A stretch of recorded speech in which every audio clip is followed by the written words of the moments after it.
If you work in quality control at a candy factory, you know strict safety regulations come with the job. It's why you partner with Grainger. Grainger helps you find the high-quality and compliant products your business needs to inspect, detect, and help correct issues. And the sweetest part is, everyone gets a product that's as safe to eat as it is delicious. Call 1-800-GRAINGER, click Grainger.com, or just stop by. Grainger, for the ones who get it done.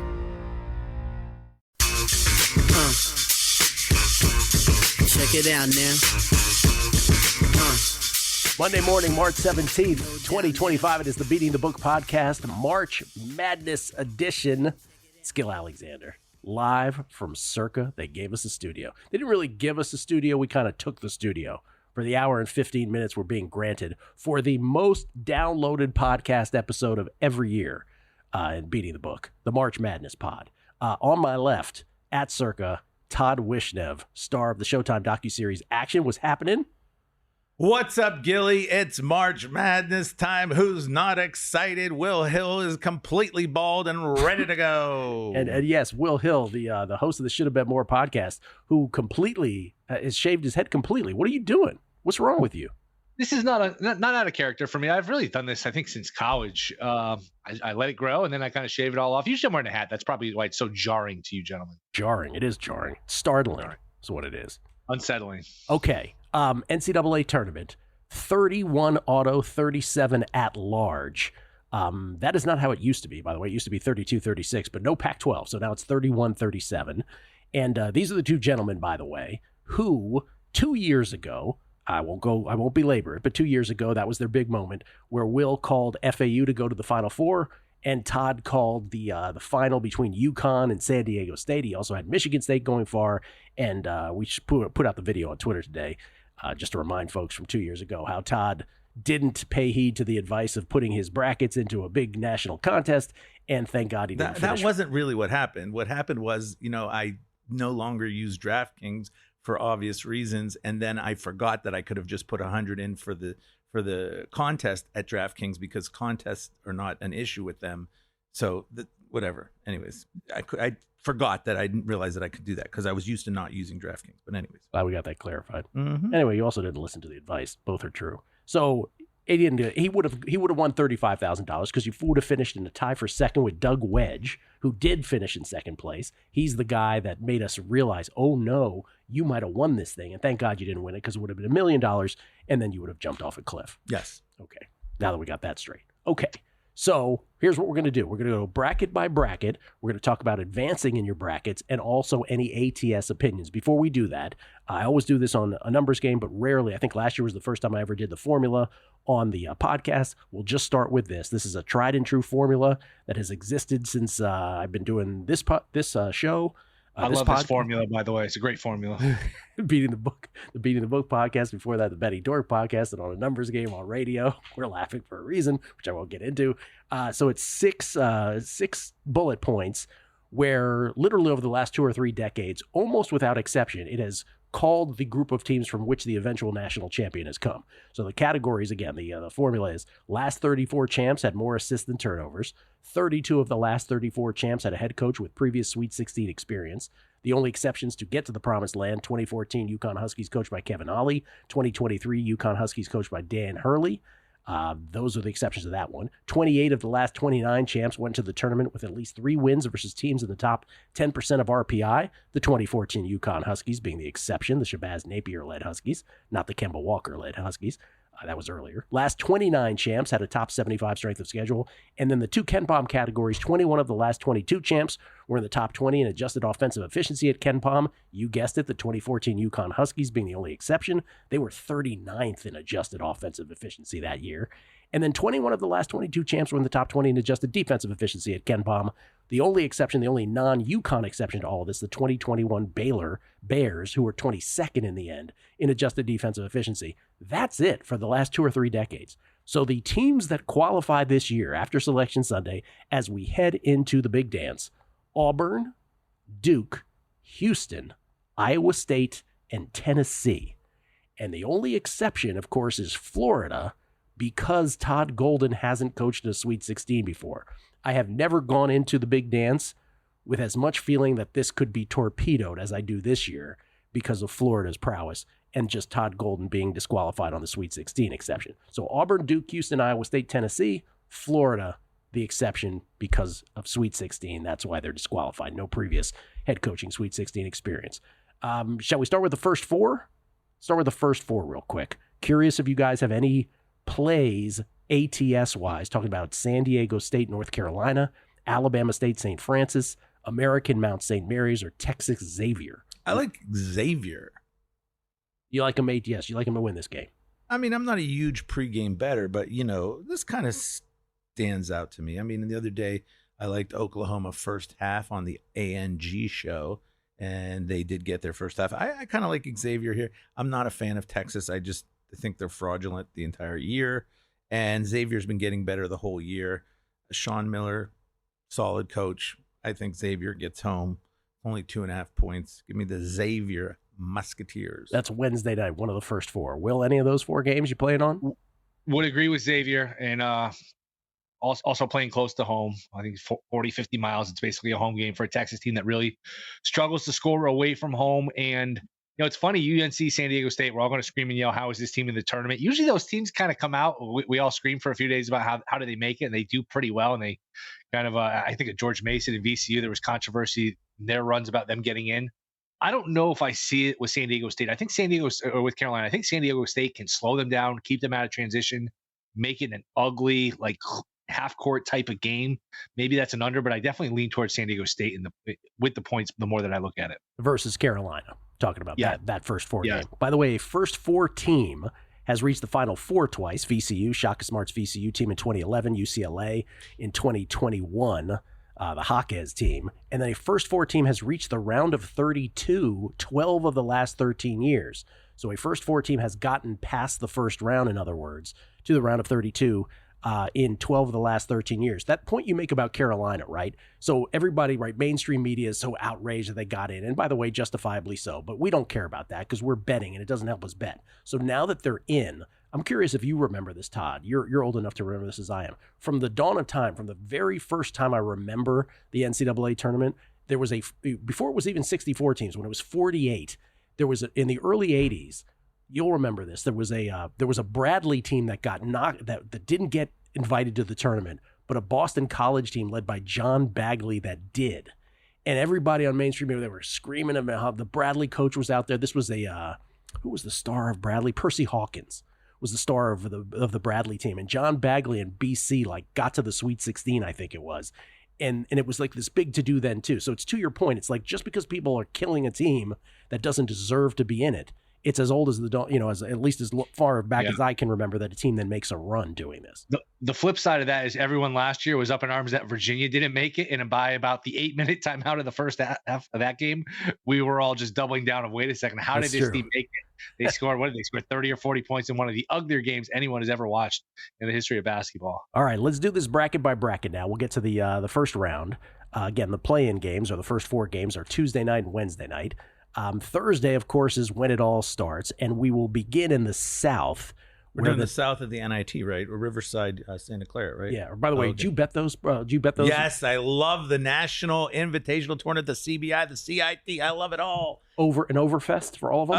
I mean, you have to lean over, but actually, if you like over, Santa Clara of Riverside, Tuesday night, that should be a lot of points. Only 153. Santa Clara is like an over machine. Riverside's an over machine. We don't have to go into that. I'm just saying. Riverside. How about this?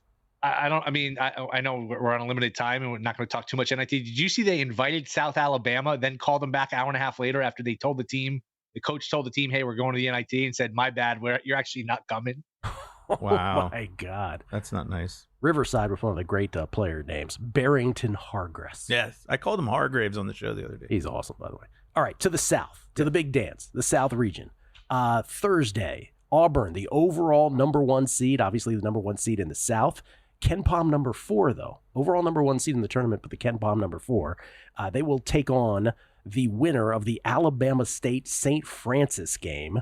I assume you're going to advance Auburn no matter what in the bracket, and we don't have any spread, obviously, on this Alabama State out of the SWAC. They won the SWAC as a plus 650 underdog in that tournament. And then St. Francis, PA, They were the longest shot to win their conference tournament. They won the Northeast as a 15-1 shot, but we don't have a number on that. But you have no play on the Alabama State St. Francis game, as we've already established. Yes, correct? No play on that. Nothing.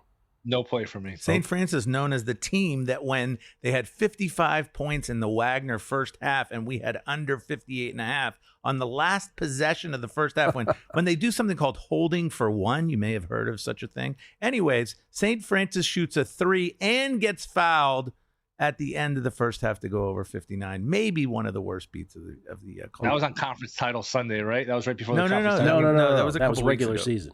Yeah. Remember that? I'm saying that was in the NFL. That was the conference championship Sunday. That was NFL. Right before the Eagles. Yes. I remember watching the start of that game in a really, really bad mood because of that beat.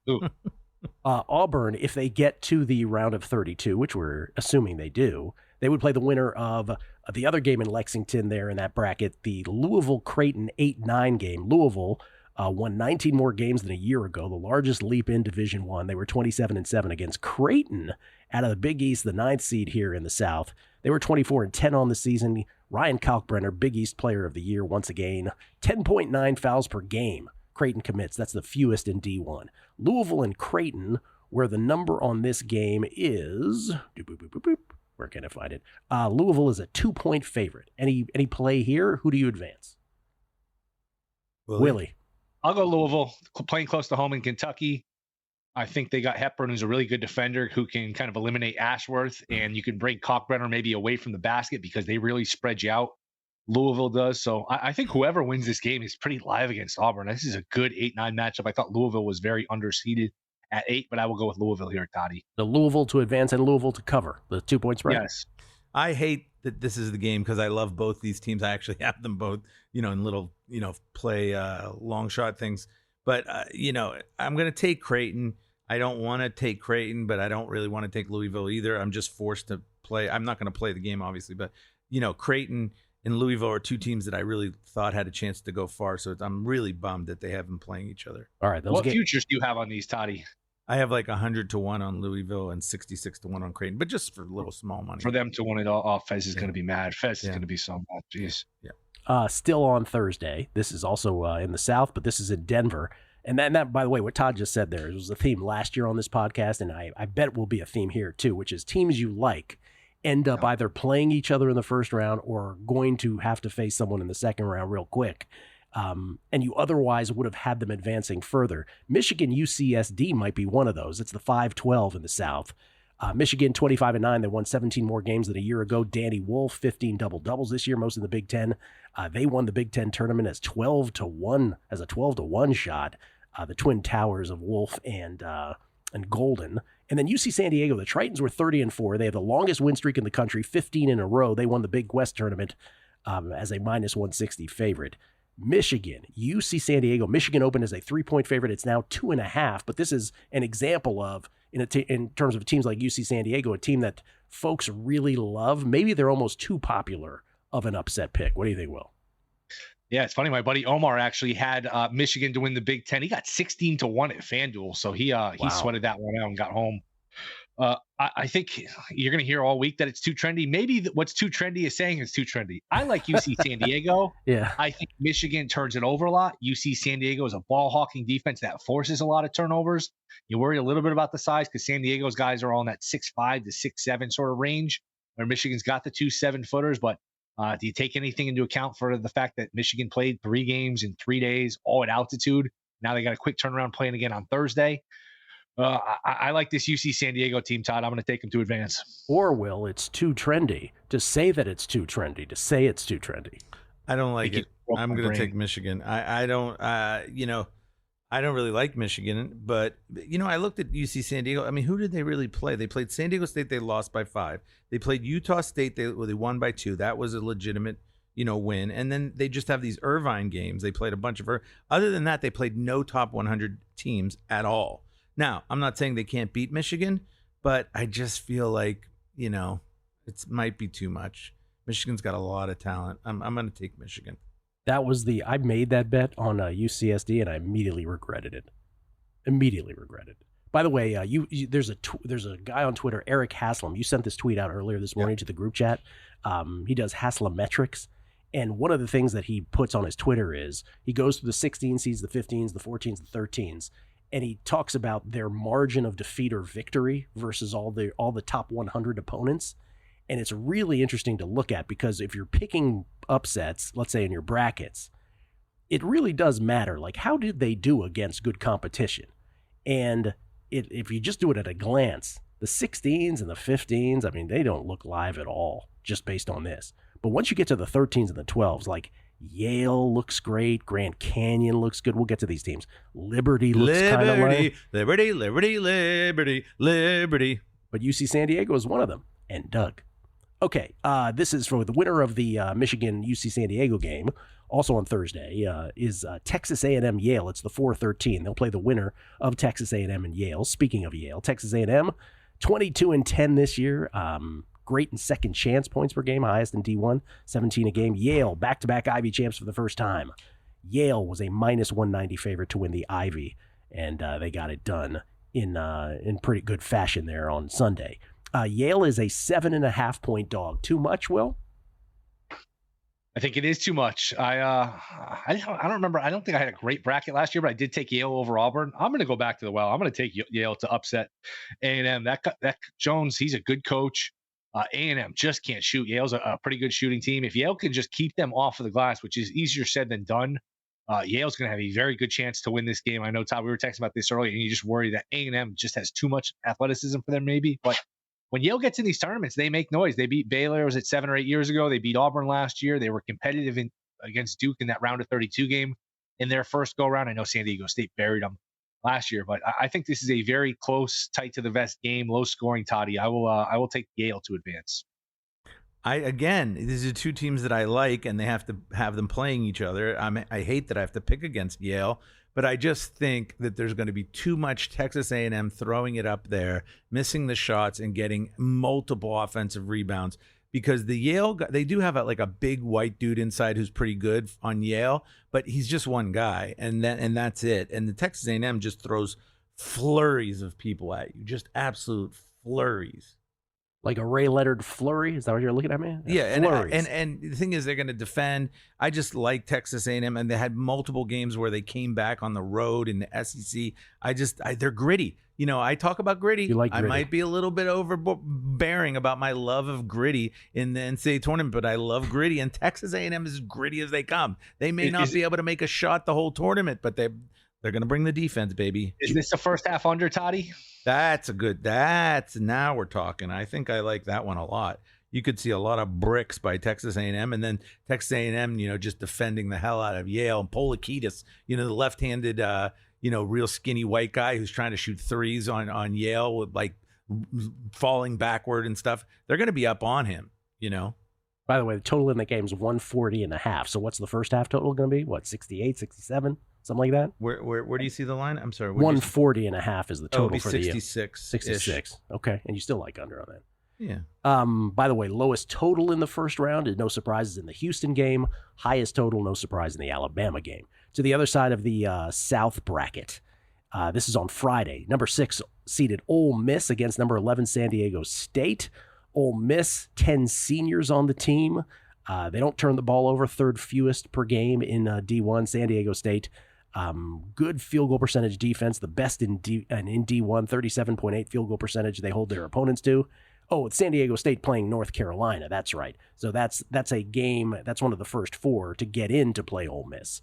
And you said on San Diego State, North Carolina, you're taking the points with the Aztecs, Will? Yeah, I think the 4.5 is 5 is just too much. I think it's more of a toss-up game. And you have nothing on that first 4 game. I don't. Those are two teams I don't like, and I can't bet against them. So they put the teams that I like against each other. San Diego State I don't like this year. In the past I've been a big San Diego State fan. They just don't have enough offense this year. It's and then North Carolina is just fraudulent. Don't you think San Diego State could slow them down though and just keep them out of transition, and then it's just an ugly sort of muck it up? Yeah, no, I'm not disagreeing with your pick. I'm just saying both of these teams I don't like. So whoever you have going to play Ole Miss, I'm going to take Ole Miss. Carolina 1-12 against Quad 1 teams. That's what everybody's up in arms about. They were 8-0 against Quad 2 teams, and Bubba Cunningham, the selection committee chairman, I had nothing to do with it. I was outside of the room. I recused myself. Sure. Yeah. By the way, how do you feel about Ole Miss? Do you think Ole Miss could probably take down either of these teams? or shaky? Yes. You do. You think they will win against? Yeah, I think Beard's a good coach. Okay. Yeah. All right. Bubba Cunningham got $125,000 for them making. Yeah, that's right. pretty good. Mm-hmm. Also Friday in Milwaukee, in addition to that Ole Miss game against the winner of San Diego State, North Carolina, the 3-14 game, Iowa State and Lipscomb, the Bisons of Lipscomb, second ever appearance in the NCAAs. Most efficient offense in the Atlantic Sun. They won the Atlantic Sun tournament as -170 favorites there. Iowa State has a problem, though. Keyshawn Gilbert out for the entire tournament. They started 15-1. They finished 9-8. They're Ken Palm number 10. And like I said, they qualify for the formula. Iowa State, how big of a favorite are they here? 14.5. 14.5. Well, I see 14 even. What do you like here? Okay. I think it's a lot of points. I would take the points, but I do think Iowa State advances. Lipscomb's got some things to check some boxes. And I watched them a bit. They were obviously down 10 to Queens in the semi and had to come back and win, but they take a lot of threes. They make a lot of threes. They don't turn it over. They rebound okay. I could see this being 5-6 point game pretty late. I think Iowa State wins, but I think it's a lot of points, Toddy. That might be one where you want to play the first half doggy number because, a lot of these teams are going to throw their greatest 20 minutes at these like bigger favorites, play great, hang around. They're hanging around. And then with like 7 minutes to go in the game, the roof will cave in, and then it'll just that'll be the end of it. So if you like those doggies, especially a doggy like Lipscomb, you might want to play them first half. All right. Marquette, it will go to the 7-10 game, also in the South. 7-10 game in Cleveland on Friday. Marquette and New Mexico. Marquette, the 7 seed, with Cam Jones as their guard. And, of course, New Mexico with Donovan Dent, the Mountain West Player of the Year. The only D1 player averaging 20 points per game and 5 assists per game. Marquette is a 4-point favorite. Willie. I don't have much here, Todd. I don't love this Marquette team. I don't like backing these Mountain West teams. I guess when in doubt, take the 4. I guess I'll take New Mexico plus the points and I'll advance them just because, but nothing with conviction here. I don't like these teams again. These are two teams I do not like. New Mexico, I really don't like. The opposite of gritty. New Mexico is the opposite of gritty. They want to run and gun and run and gun and run and gun, not defend. Marquette will just get there because they have enough grittiness to get there. But again, I don't like either of these teams, but I'll take Marquette to move on. He likes gritty. He also likes buttoned up teams, and he also likes buttoned down. Anything teams. with a button. Yeah. I don't like zippers. I like button. He doesn't like unbuttoned, but he likes buttoned up then buttoned down. Winner of 7-10, Marquette, New Mexico. So who do you have advancing there, Will? In your bracket? You said Marquette. I'll go New Mexico. Oh, you're going New Mexico? No okay. Conviction. Okay. No conviction What whatsoever. about you? I have Marquette. Okay. By the way, with pools, again, the biggest pool advice I can give people, if you're in a regular standard pool where it goes like 2, 4, 6, 8, 10 or 2, 4, 8, 16 and on,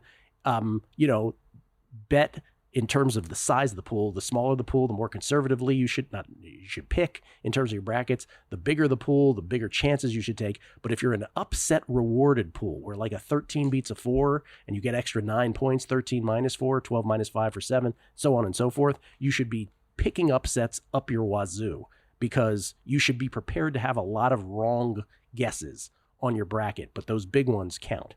So know the rules of your pool for sure. The winner of the 7-10 game between Marquette and New Mexico, rounding out the South region, takes on the winner of the 2-15 game, also in Cleveland on Friday, Michigan State. 27 NCAA appearances in a row for Izzo.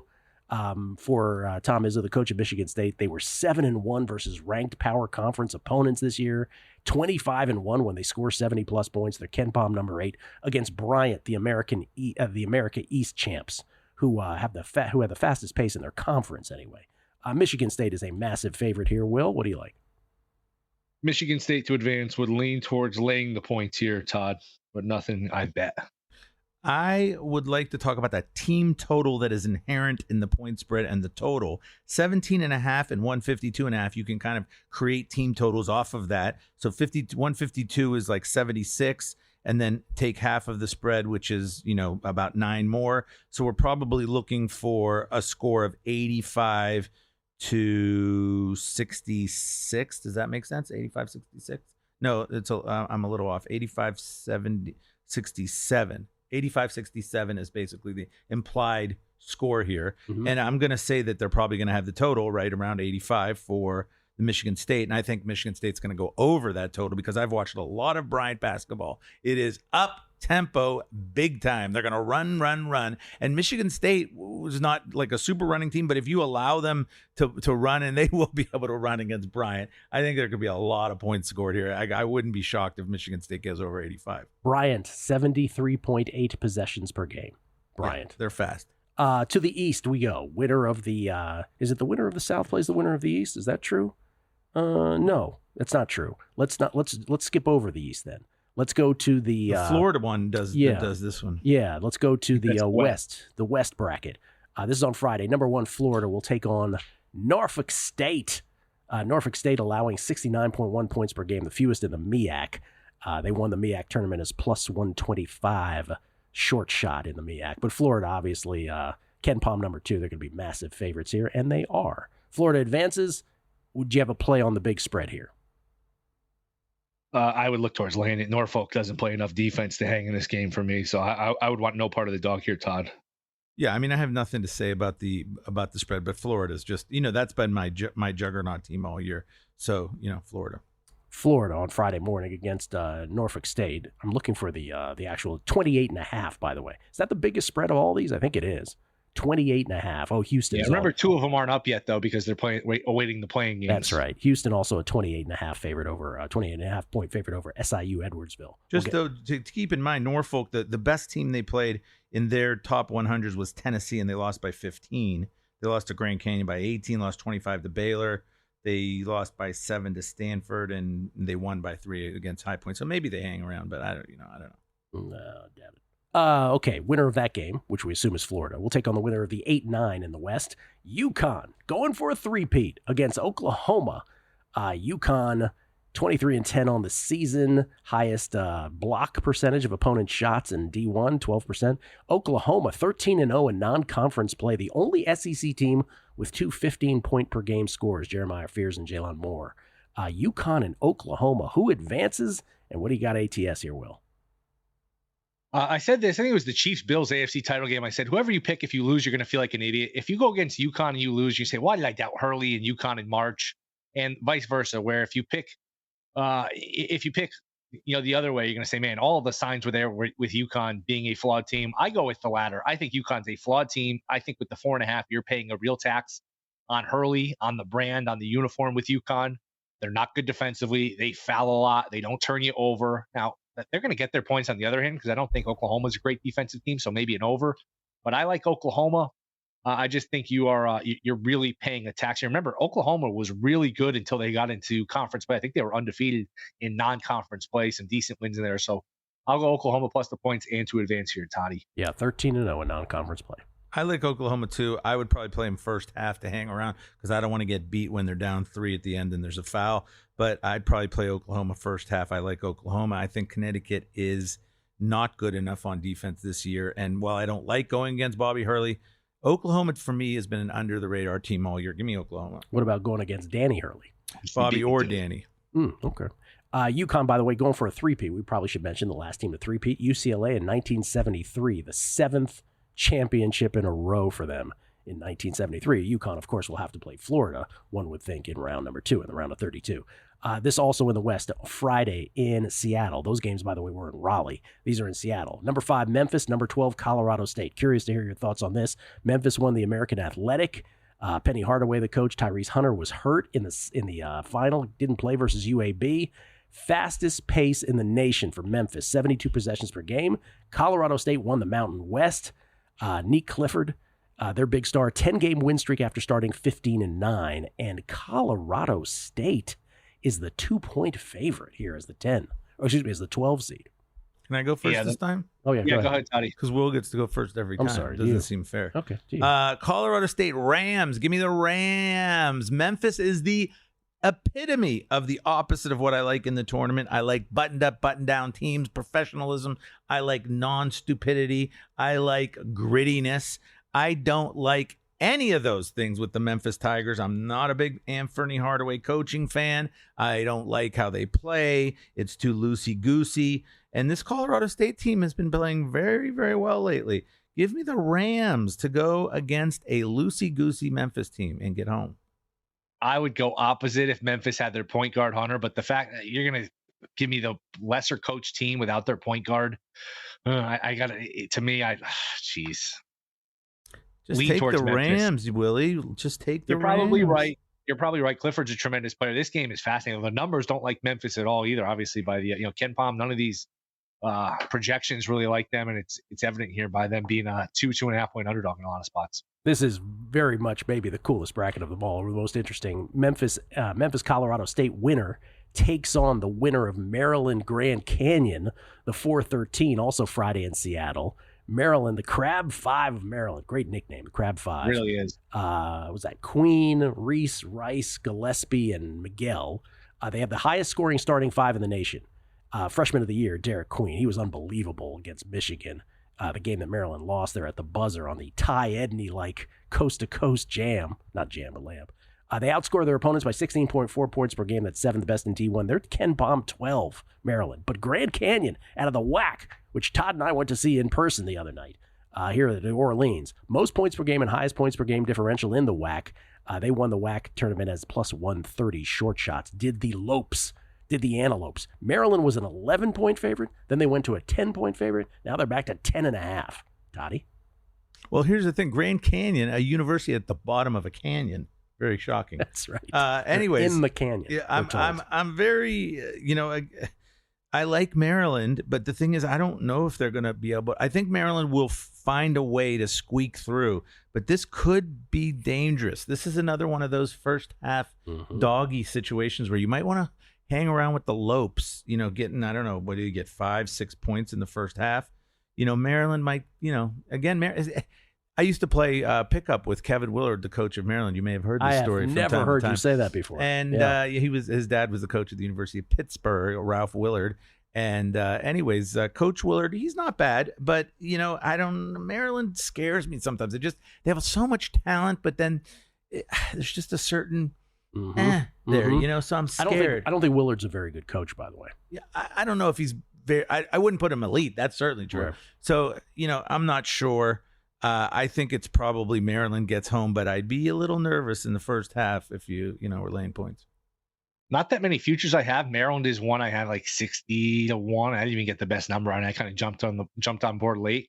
What scares me from Maryland's perspective is they only play the 5 guys, and Grand Canyon draws a lot of fouls. I think they're top 10 in the country in fouls drawn rate and free throw attempts. So if you get those guys in foul trouble, then you start having to dust off guys from Maryland that don't play. That could be an issue. That being said, Grand Canyon plays fast. I don't like teams trying to pull upsets that play fast. What's the saying? Upsets happen in the 50s and 60s. They don't happen in like the 70s or the 80s. I think Good Maryland point, Willie. I love that point by you, Willie, because it's easier to win the game if there's less possessions. I love that point by Willie. And fewer.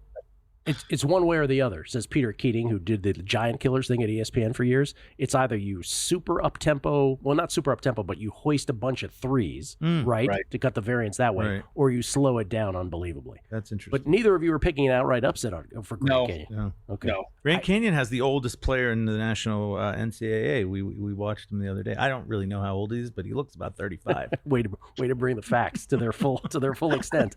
Other side of the West now.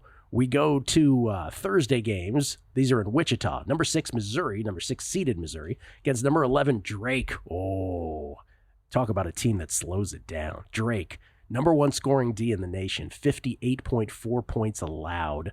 Mizzou, what can you say nice about them? Oh, second best free throw percentage, free throws per game, 19.6 made per game. Mizzou and Drake. Mizzou, the Ken Pom number 15. Toddy, who's advancing here? This is super interesting because Mizzou, they have a lot of talent. They can play with anybody, but I'd be very scared if I was Mizzou because this is the kind of team I think Drake could really give them. If they they're going to slow the game down. They're going to try to play at less than 60 possessions. That's what they do against everybody, not just against a big time team like Mizzou. And Mizzou I could see them getting frustrated and getting themselves in trouble. I think Mizzou will find a way to get through just because they have just so much talent.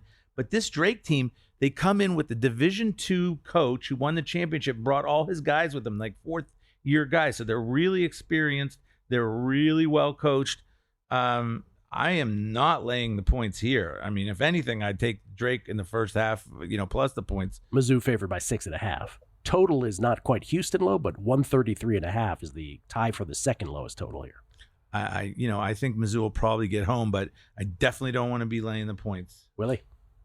I think Drake has only lost one game by 7 or more points all year. The question here, can Drake slow the game enough to close the gap in athleticism that Missouri has? I think if you like Drake, you probably have to parlay it to the under just because that's their style. And plus, a Fezzik way to approach this is if they're covering 6.5, that means it's a close game. And if it's a close game, there's no free throw. So I think if you like Drake, you parlay the 6.5 with the under and vice versa, Missouri to the over. I think Drake slows it down. I think they play slow enough and they're well coached enough. I don't love Gates as a coach. I think that the coaching advantage goes to Drake. Style advantage goes to the underdog. I would take the 6.5 here. I'll take Missouri to advance, though. I don't feel great about it. All right, winner of Missouri Drake, the 6-11, plays the winner of Texas Tech and UNC Wilmington. That's the 3-14 in Wichita on Thursday. Texas Tech, fourth highest offensive efficiency in D1, 25-8 on the year. UNC Wilmington, 27-7 this year, 23-1 when they scored more than 70. They won the Colonial Athletic as a 2-1 proposition. Texas Tech, though, big favorites here. Toddy. You can go first, Willie. Texas Tech, 16-point favorites, by the way. 16. Wilmington 27-0 when they outscore their opponents too. That's the stat you can think your defense do. Yeah. I think Wilmington can get to the line enough, play good enough offense to maybe cover this number, which I feel like I'm saying about a lot of these games. I have a hard time seeing them win this game. I'll take Tech to advance, not betting it. Would lean towards the dog here, Todd. Texas Tech, by the way, is healthy. Does seem like they're going to have all of their guys, which it seems like they haven't had in months. Seems like every time you watch a Texas Tech guy, this guy is down or that guy's down. It's almost like whack-a-mole where one guy comes back, another guy is down, but looks like they're going to be fully healthy here. Texas Tech only played one top 100 team in the entire season. That was Kansas on the road. They lost by 18. I kind of liked Wilmington the times that I've seen them. They kind of seemed like a buttoned-up team, like a professionalism. They had professionalism. But I like Texas Tech, so I'm just going to say Texas Tech's going through. I don't have any opinion on the line. Last couple brackets in the West.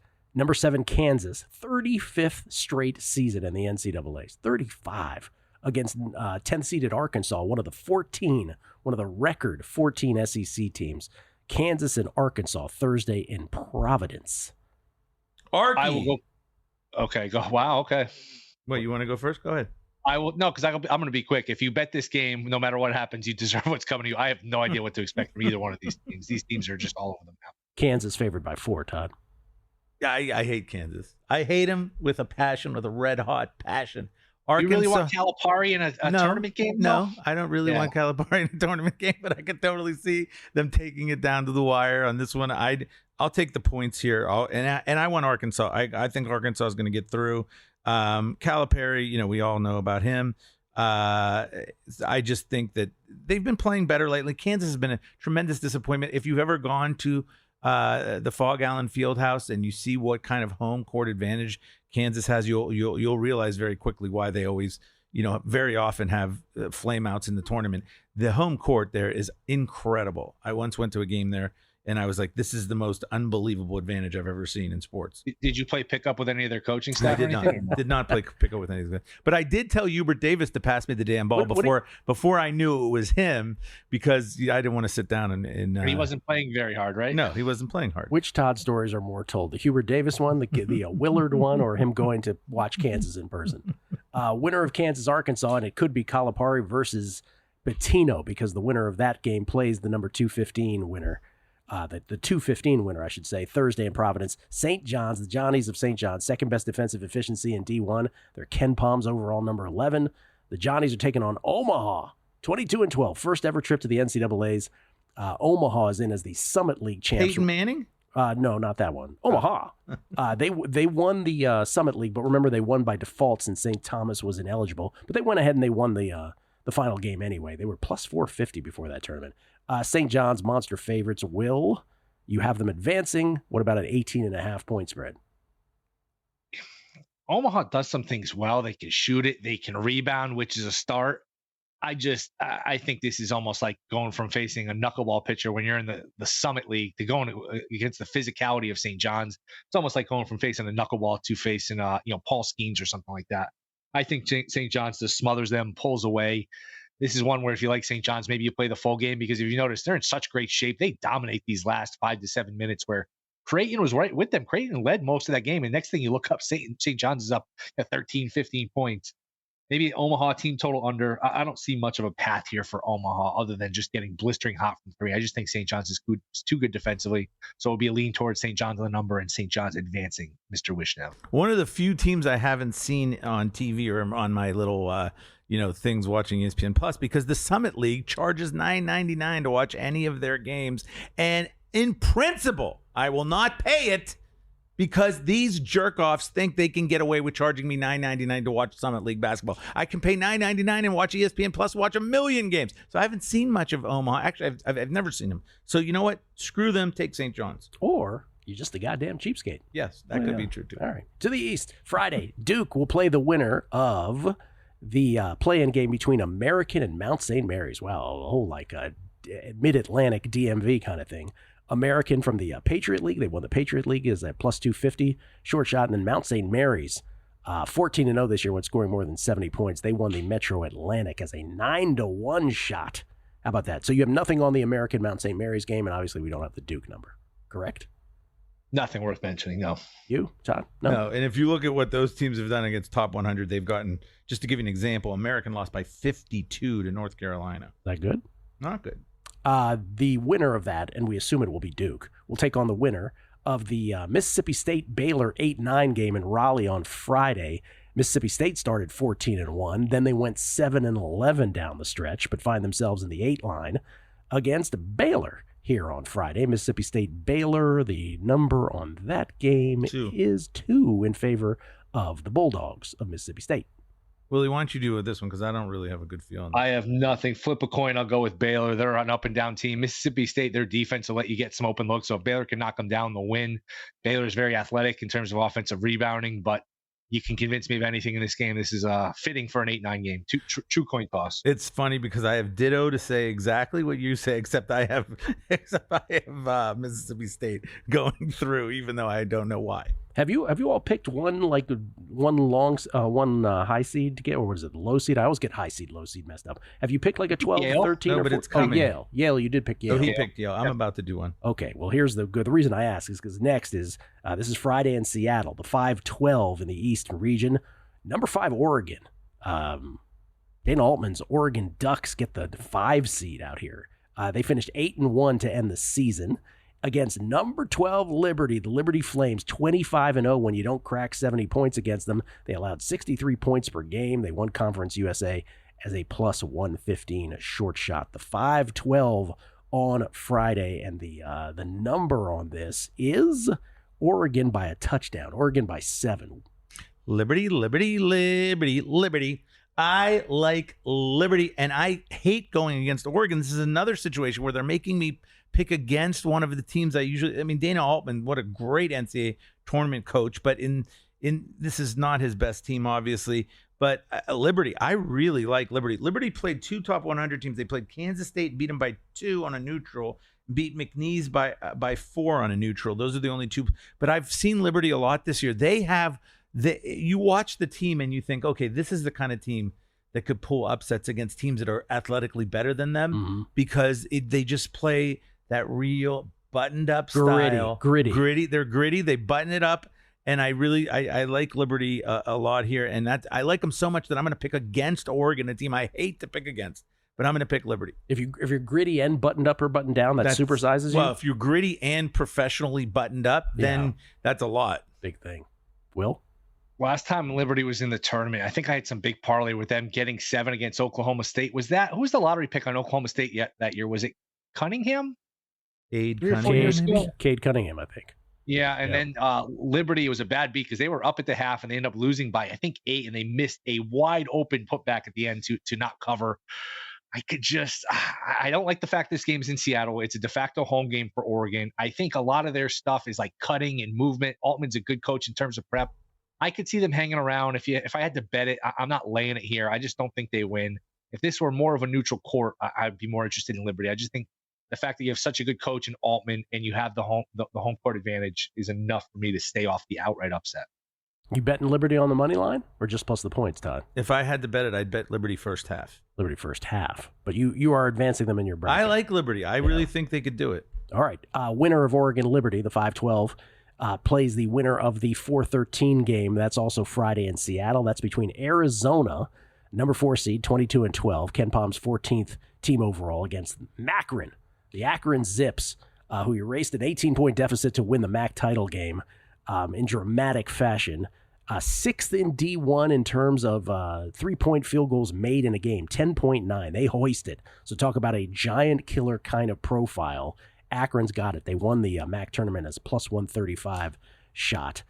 Arizona and Akron, the 4-13. Arizona is a 14-point, 2-touchdown favorite. I mean, Akron is, if you've watched Akron at all this year, it's very entertaining. They just run up and shoot a three, and then they run back. And remember, was that the team we were watching? Like, they got nothing else but threes. Yes, that was it. Akron is just fun to watch. But if they're making their threes, they probably could beat the Lakers. I mean, that's the deal. They're just going to come up. They're going to run up. And see, here's the thing. I don't like Arizona, but, that just kind of plays into the way Arizona wants to play, too.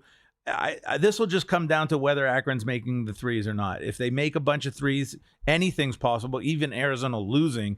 I have Arizona going through. And if I had to bet it, I'd probably bet Akron plus the points first half. I'm not going to, but I'll take Arizona to go through. But Akron is very entertaining. And that, by the way, that could easily be an over. What's the total on 167? There's a reason why it's 167, folks. It's because there's going to be a lot of shots going at the basket. 167. Oh, was I wrong? Yeah, it's more than Alabama by 1.5. So that is the highest total in all these games. Akron, Arizona. It's not high enough. I think that close is maybe closer to 170 or so. Arizona's happy to run. Akron's just going to shoot nothing but threes, not play any defense. I could see Arizona scoring 100 in this game. And it's like I said before, upsets happen in the 50s, 60s, not in the 70s, 80s, 90s. It would really take a ton of three-pointers from Akron. So I'll advance Arizona, have nothing on the side. I do like the over. All right. To the other half of the East region. And yes, this is the East region with teams like Oregon and Arizona in it. Do we have to go faster, by the way? Are we okay for time? We're a little faster. We got to hype it up a little bit. All right. Why do you ask? Okay. You just wanted to set... No, I just want to make sure I'm not rambling too much. No, you're good. You're good. You guys are good. He knows the guy who runs the show doesn't keep track of certain things. No, I do keep track. I'm looking the whole time. Thursday, other side in Denver. This is another one of those where this is two teams that people liked, and they ended up putting them against each other. 6-11 game, Thursday in Denver, between BYU and VCU. 6-11. BYU, by the way, most NCAA appearances without ever making a Final Four. BYU, 31 of them. Against that. Can I go first, Willie? Against VCU, by the way. Max Shulga, the A-10 Conference Player of the Year. The highest offensive and defensive efficiency in A-10. The Rams won the Atlantic 10 Conference Tournament Championship. A great game against George Mason, which didn't quite get to the number we needed it to, Todd. BYU, VCU, 6-11. The spread on this game is BYU minus a field goal, minus 3. Can I guess your pick, Todd? Can I guess your analysis in one sentence? You're going to say VCU's grittiness is too much for BYU. I'm not going to even use the word grittiness. I'm going to go one step further. I'm going to go Houston-like. VCU is like Houston light, okay? They are just relentless defensively. This is another. I like BYU too. They screwed me. I have VCU 400-1 on a small little fun ticket, and I like VCU. Now here's the thing: BYU struggled with Houston a couple of times this year. Houston's athletes just lock down the 3-point shooters because that's what BYU does very well. Is shoot. They have a million guys that stand on the perimeter and make threes. But Houston had enough athleticism to hang with, and because VCU is kind of Houston light in a sense. They're really going to defend. I think VCU can win this game and shut down enough BYU 3-point shots to get this in a absolutely stunning ball game, maybe like 64-63 VCU. So you got VCU advancing, VCU obviously covering as well then. Yeah, I mean, I'm probably not going to bet the cover, but yeah, I would take VCU, like VCU. I agree with pretty much everything Todd said. It worries me. I feel like this is a stupid reason to pick VCU. I have a hard time getting that BYU Duquesne game out of my head from early in the tournament last year when BYU just got run off the floor. And I think I had BYU in Survivor too. What bothers me about VCU, this game, you said this game is in Colorado, right, Gilly? Yeah, Denver. BYU's a little more acclimated to the altitude. VCU just played a few games, 3 games in 3 days, and that was an ugly game against George Mason. Lean towards VCU, but I think this is possible. Are they also acclimated to the elevation in addition to the altitude? I think just the altitude. I'll have to check. Okay. There is the Mormon factor too, so they're going against the Mormons, which is, that's an added extra thing for BYU. BYU VCU winner takes on the winner of Wisconsin Montana, the 3-14, also in Denver on Thursday. Wisconsin, highest scoring Badgers team since 1971, since the 70-71 season. 82.8% free throw percentage, second best in D1 for Wisconsin. No shocker, I'm sure Todd has a theory about that. 14, Montana Grizzlies. They have the second best field goal percentage in D1, 50.2%. Wisconsin, the 3-14 game against the Grizzlies, who won the Big Sky tournament. Wisconsin is a 17-point favorite. Toddy, Willie. I like Wisconsin to go through. I'm not laying all those points, but I love Wisconsin this year. Give me Wisconsin. Ditto. And then same thing about what's your joke? Altitude and the other thing? Elevation. Montana's used to the elevation. Wisconsin, another team that just played 3 games in 3 days. Now they're dealing with the elevation. Not laying it. Wisconsin probably wins. Altitude, the distance between the floor and your booty. Elevation, the difference between sea level and where you are. Winner of Wisconsin Montana takes on the winner of the 7-10. Oh, no, pardon me. I have that wrong. Last 2 brackets. We already did that. Winner of Wisconsin Montana took on the winner of BYU VCU. The last 2 brackets in this region. Friday in Cleveland. St. Mary's, the Gales are the 7 seed, out-rebounding opponents by 10.7 rebounds per game, the best in D1, against number 10 Vanderbilt, one of the 14 from the SEC. 7-10 game with St. Mary's favored by 4. Wow. What do you think, Will? Is that short? Yeah, I like St. Mary's, and you mentioned it. The rebounding, they stack the odds in their favor. They're just getting extra possessions the way the offensive rebound, defensive rebound, force turnovers, don't turn it over. It's not always pretty to watch, but I would think they win. I'm rooting for them to win too, because if that's them versus Bama in round 2, that's a fascinating contrast of styles. But I will pick St. Mary's to advance. Don't have much interest in laying the number though. I don't want to lay the points because I like Vanderbilt too, but I like St. Mary's. Now, this is, if you're wondering what I keep talking about with buttoned up teams, St. Mary's is a buttoned up team. They will not beat themselves. They will do the right thing. They will make the extra pass. They will not turn the ball over. They will rebound the ball. They will do all the things you want to do if you want to stay on the court in a situation. Let's say you're at the park and, everyone's throwing the ball all over the place. St. Mary's will do the right thing. Now, Vanderbilt has been a good team, and I've liked Vanderbilt all year, but I think St. Mary's gets through. I think this is a better St. Mary's than we've seen in the past, which were also very buttoned-up teams. I love that coach. St. Mary's to move on. I don't want to touch the spread because that's too much, but I like St. Mary's. Okay, and the winner of that game, St. Mary's Vanderbilt, takes on the winner of Alabama, Robert Morris, the 2-15. Robert Morris, Horizon League champions. They were plus 240 to win the Horizon League Conference Tournament, and they did. 16 more wins than a year ago for Robert Morris. They're 26-8 on the season. Bama, 91.1 points per game. They cracked 90 18 times this year. Ken Palm's number 6. But Grant Nelson's knee is a question, and we don't know. We're doing this Monday morning. We don't know what the full status is on him. But Bama, obviously, huge favorite. We expect them to advance. What about the colossal number, which is 23 and 165.5. Yeah, 23 and 165.5. Anything you want to touch that? That could go over because I think Robert Morris could score a little bit. They're pretty decent scoring, so I wouldn't shock me if the game went over. But how are you going to figure out if Bama's going to win by 23 or not? That's Yeah. Will. That's one of those they're playing close to home, right? Robert Morris is in Pennsylvania. This is in Cleveland. So I don't know. Does it matter enough to give them any sort of home court? Probably not. Bama's going to win. Not betting the game, though. East region takes on the Midwest region champion in the Final Four. Our final region, Thursday. Number 1, Houston. Number 16, SIU Edwardsville. Their first ever appearance for the Cougars ever in the NCAAs. They won the Ohio Valley as a plus 270 short shot. Not short shot, but they were the number 2 seed anyway, plus 270 proposition. Houston, second in scoring defense in the nation. They only give up 58.5 points per game. They're Ken Baum's overall number 3. They're the overall number 3 in this bracket as well. Houston with the lowest total. Again, this is the lowest total on the board. Houston and SIU Edwardsville. That total is 126.5. Houston favored by 28.5. Houston advances. Any touching the number at all, Will? Last year, Houston played Longwood and held Longwood to 16 points in the first half. Ooh. I can see a similar game here, under 48.5 team total for SIU Edwardsville. Just go look at some of the teams and scores. This is a dreadful offense. They might get shut out. I'm going to go Houston by a shutout. Double bagel. Shut them out. By the way, great call by Willie here, because I always looked at the early season scores for the teams against Houston. Like Jackson State had 40 against them. Louisiana had 45. Hofstra 44.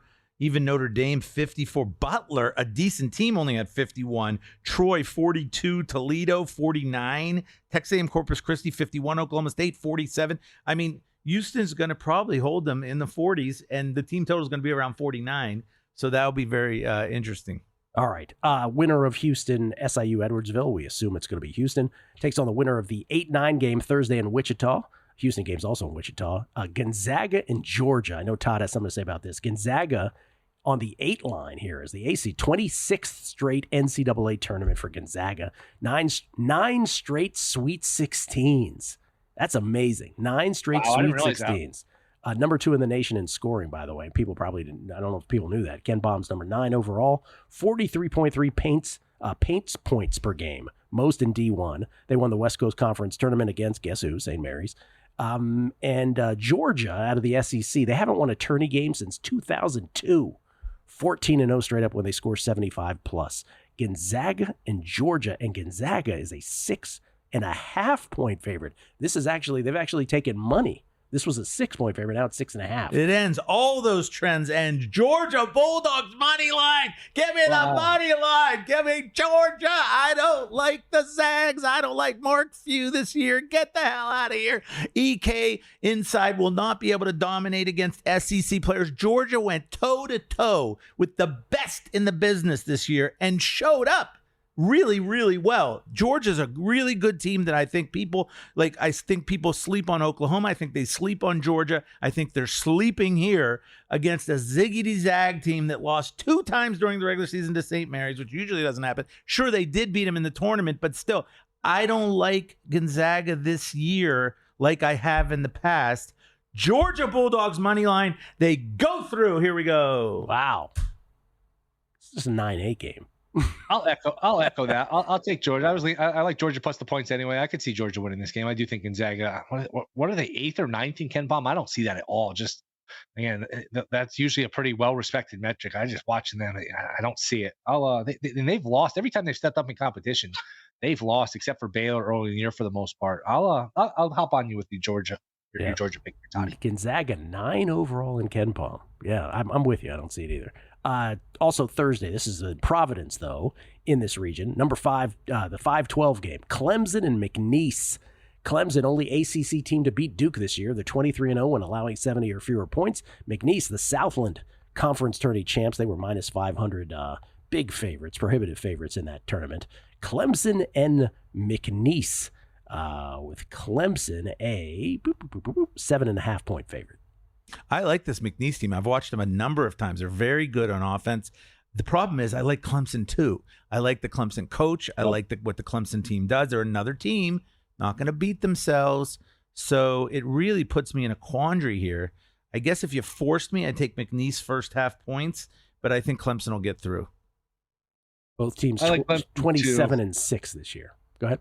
Sorry. Remember last year, McNeese was a very trendy pick, and they were down about 30 in the first half to Gonzaga. They never got off never got off the bus.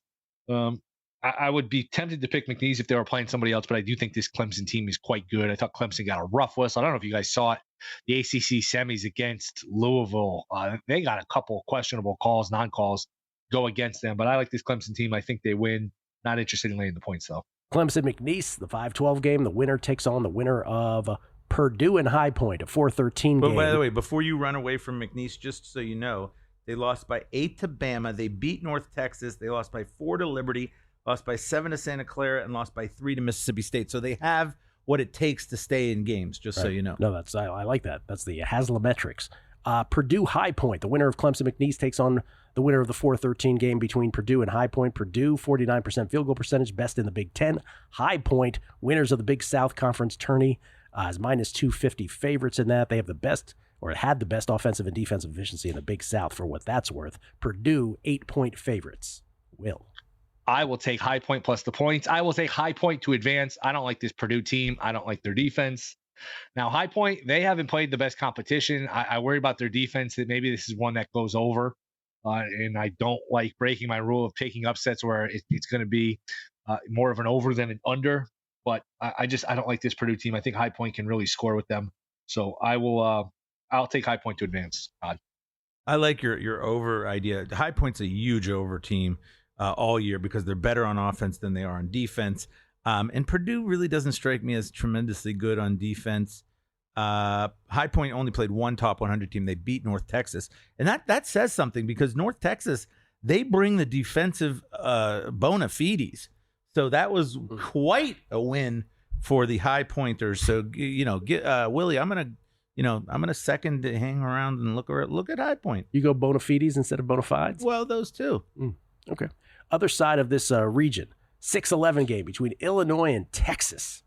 Illinois, highest scoring team in the Big Ten, a plus 8.8 rebound differential per game, sixth best in D1. Texas, led by Trey Johnson. You know, Trey Johnson had the highest scoring average in the SEC. Is that true? No, he's going to be a good pro. He's a good player. They miscalculated. 19.8 points per game.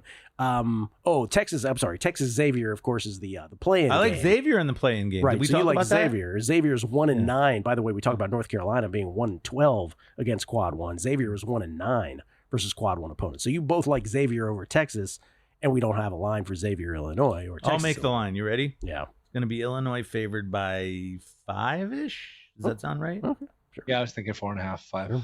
Okay. But you both like Xavier. And I want Xavier to beat the Illini. I hate this Illini team.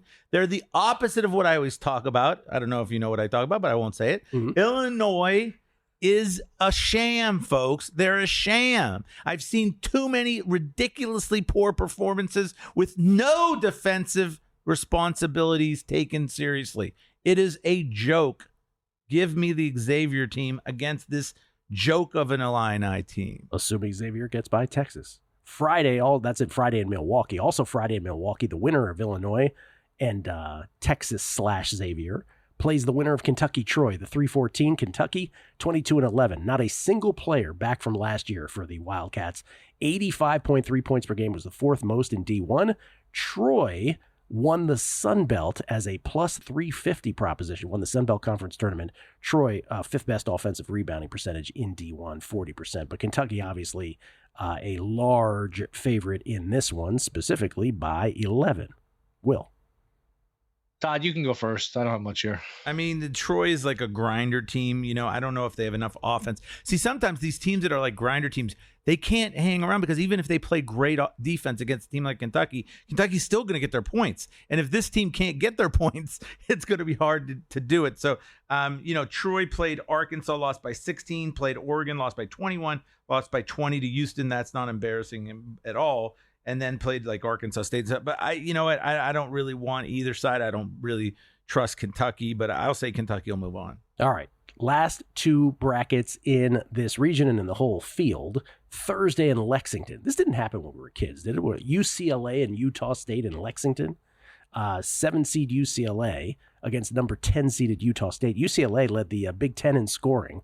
Such a weird sentence that they led the Big Ten in scoring. Scoring D, pardon me, not scoring D. 25% off points of their points were off turnovers, sixth most in Division I. Utah State, 3 different coaches in the last 3 years, 3 straight NCAAs. How about that? How about that? How about that? That's UCLA and Utah State. UCLA favored by 5.5. Willie? UCLA is the much better defensive team. They're going to win, I would think, but I don't have much interest in laying 5.5. I have UCLA doing very well in this tournament. Really? Nether regions?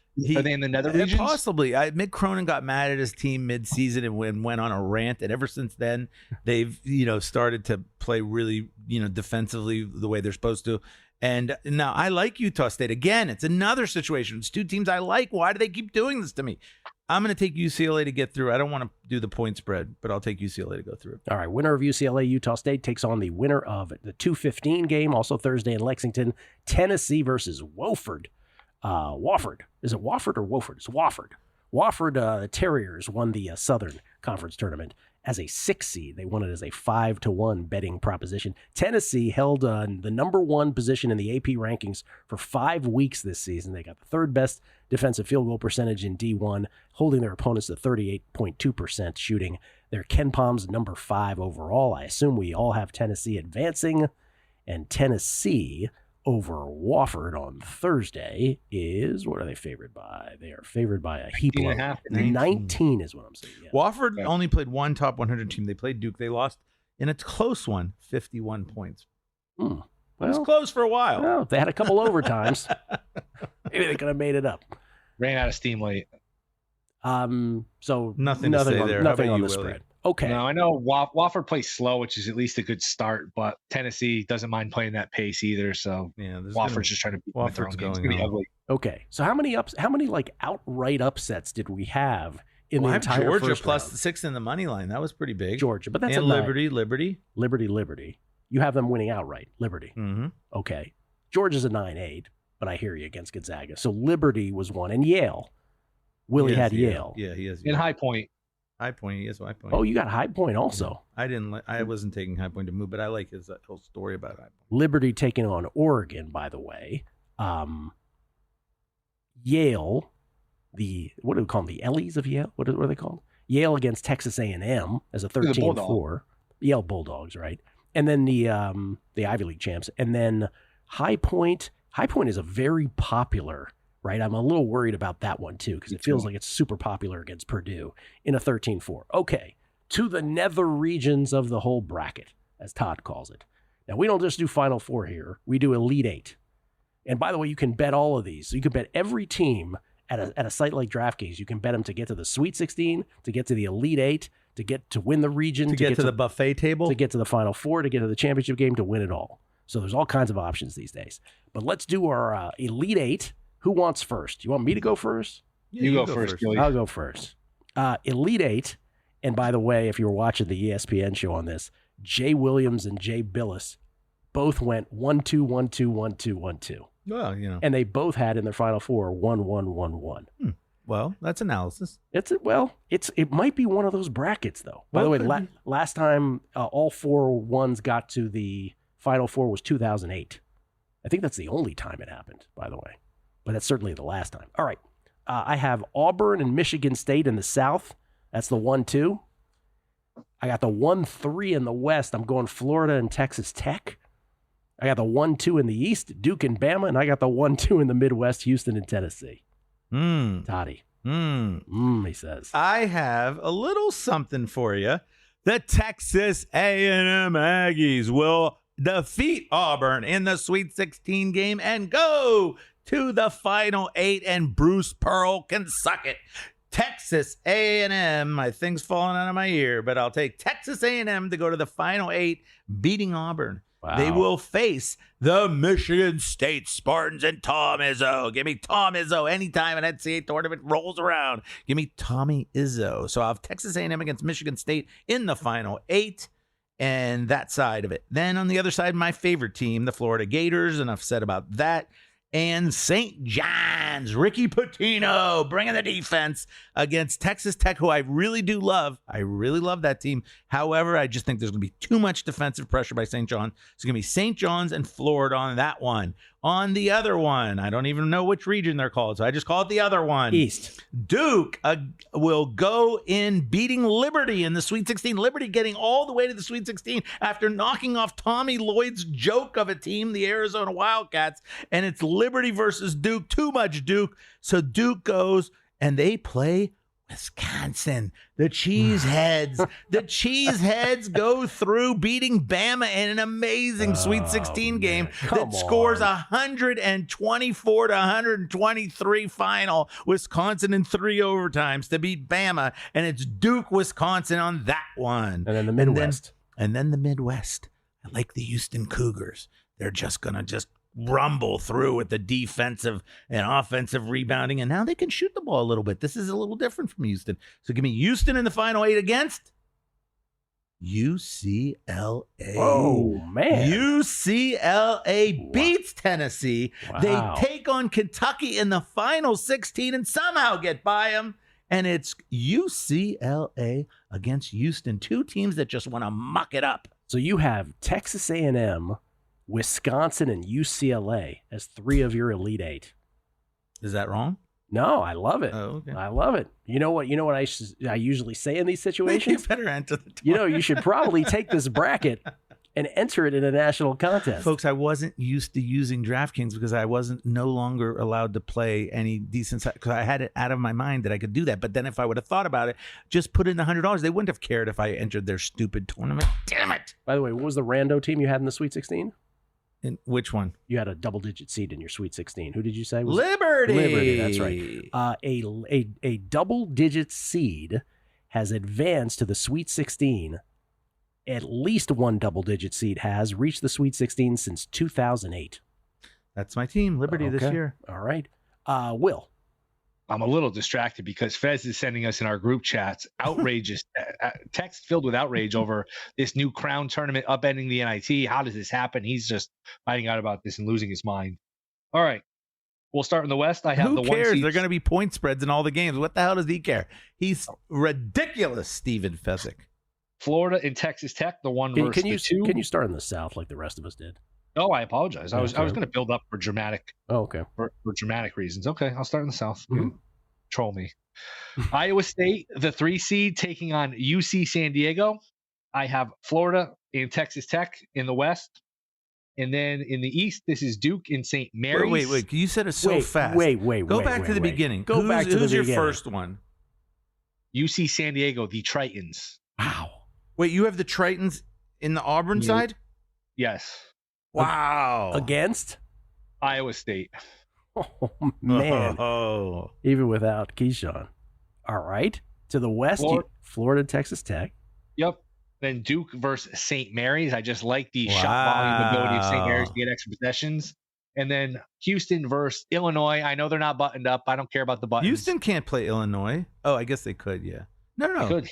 Houston plays somebody like Clemson or Purdue. Oh, you're talking about all the way at the end. You have Illinois to go to the final 8. I'm throwing you off the podcast. You're off the podcast. What are you talking about? Illinois to get to the final 8, Willie, for real? Illinois was like the 5th or 6th favorite to win it all. Middle of the season, they just had illnesses, injuries. Willie, I used to love you, but this is blasphemy. Illinois to the final 8. I hate it, Willie. I hate it.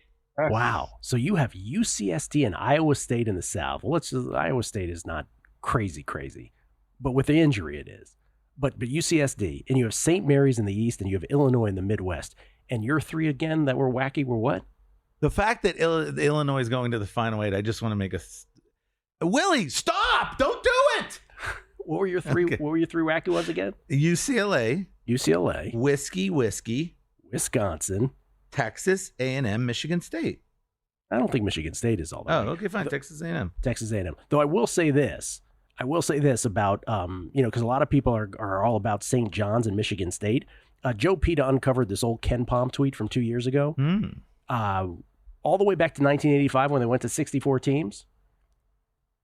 39 different teams who were seeded 1 or 2 in the NCAA tournament. 39 were not, 1 and 2 seeds, were not in the top 25 preseason poll.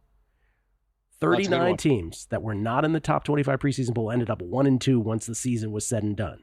When they did Selection Sunday, those 39 teams, 0 of them have exceeded their seeding. And that's what the deal is with St. John's and Michigan State. That's correct. Right. Well, this will be the trend buster this year. But match 5 of the 39 have matched. So far you just said matched the seeding. Michigan State as a 2 seed would be in the Elite 8. Final 4 because we got to get out of here. Todd, your final 4 from your Elite 8 is? Michigan State Izzos versus the Florida Gators on one side. Now you have busted that. Yeah, okay. And the Whiskey beats Duke to go to the Final 4. Whiskey with offense this year going against Houston Cougars. And then the final game. Would you like the final game too? No, well, give me your whole Final Four. Have you given me your whole Final Four? Michigan State plays Florida. Yeah. Whiskey plays Houston. Whiskey plays Houston. Okay. If Willie says Illinois goes to the Final Four, I'm going to fly to Connecticut right now and punch him in the face. All right, give me your final two and your champ. Final two, Florida beats the Izzos. Houston, too much for Wisconsin. It's going to be Florida Gators against the Houston Cougars in just an absolutely hootenanny of a ball game. And I'll take the Florida Gators to win the championship and cut it down. The Florida Gators are your champions this year. Will, your Final Four, your title game, and your champ. Duke, Houston, Florida, all 1 seeds, except for UC San Diego. The Tritons will join the 1 seeds. No! Get out of here. And Wow. I have Duke over Florida in the title game. Duke over Florida. Duke. Willie, I mean, I can respect that pick, but it's just like, wow, Duke. Wow. You guys did it again. You're outlying for sure. I didn't even go past the Elite Eight, but I got Florida versus Auburn. I'm going super chalky on that Florida side. versus Auburn. I've never heard of that before. Yeah, and then I'm going Duke versus Tennessee. Mm-hmm. Tennessee's not doing it. You know that they have a little bit of a problem there. Okay, and then it's going to be Duke versus Florida, and Florida will beat Duke in the finals. No, pardon me, other way around. Duke will beat Florida. So both of you have Duke. Yeah, Duke over Florida. Are you aware that Cooper Flagg, their best player, seems to be slightly injured? He's playing, man. Is he playing? That's what they say. Okay. Say he's going to play. By the way, they look pretty damn good without him. I don't like Duke. No, I don't like Duke either, but I think they're going to win it all. All right. That Elite Eight did not disappoint. Well done, gentlemen. Both of you should be entering your brackets in national contests. I'll never do as well. Billy was a disappointed dad like 5-10 minutes ago, not getting enough upsets. He was starting to slouch a little. Very excited now. Oh, we got now he's all juiced up. Well, this guy's got the Tritons all the way. He drank the Triton juice like a long. It is UCSD Tritons, right? Is that the team name? Yes. Willie, just assure us that this is not because you're chasing the FAU high. You really mean this for UCSD. I can't assure you that. No, I did bet him 100-1 to make the Final Four as well. Oh, okay. I do like Yale over A&M. I think that'll be a close game that can go either way. And I like UC San Diego over Michigan. So if I get Yale in the second round, if I can beat Michigan and get Yale in the second round, I'm in the Sweet 16. Who knows? Auburn could get Louisville in Kentucky. That Louisville Creighton 8-9 is a tricky one for whoever comes out of that. So see. Does this have anything to do with the UCSD women's team and some of the ladies on that team? It does not. Do they have a women's team? I don't know. Y'all did great. Thank you. Will Hill at Not The Will Hill on Twitter, host of the Shoulda Bet More podcast, and of course is part of Chris Felica's Bear Bets podcast empire. In addition, over there at Fox Sports, in addition to doing this one, the Megabot, and Todd Wishnev, everybody, at T Wishnev on Twitter. By the way, Will is at Not The Will Hill, in case I didn't mention it, at T Wishnev. He does his college basketball in-game stuff, although that's obviously winding down. The star of the Showtime docuseries Action. Thank you for listening. Good luck with all your ATS picks and all your brackets. Perhaps more importantly, thanks for listening. Isn't that the CBS? No. See you guys tomorrow for the women's Megapod. See ya.